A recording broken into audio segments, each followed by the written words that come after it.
the number and frequency of the responses that I got, and knowing our society, we live in a society that is filled with fear.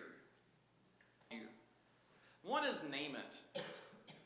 If you're afraid of something, name it. Don't be afraid to say, yes, I am afraid of frogs, and I'm going to pick one up and hold it and realize it's not going to get me.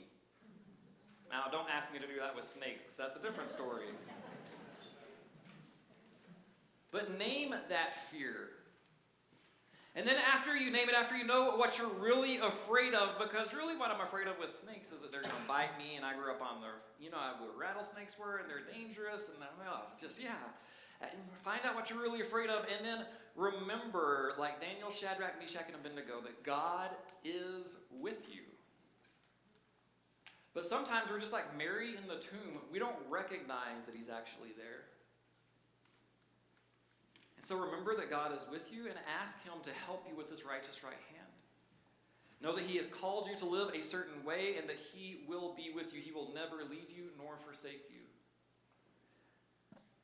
And I think a big one that we don't really like in America, the last little point, is Daniel, Shadrach, Meshach, and Abednego didn't do it alone. They did it with others. There are no Lone Ranger heroes in Christianity. We are not called to do this life alone. When we have issues, when we have sickness, disease, when we have fears, anxieties, God does not want you to walk that path by yourself. For crying out loud, that's why our name is community. It's because we do it together. When one of our own has a massive health problem, we rally around and support and love that family.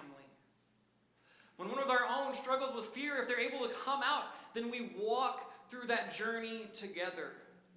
Because Shadrach, Meshach, and Abednego taught us that we are better together than we are apart. Amen.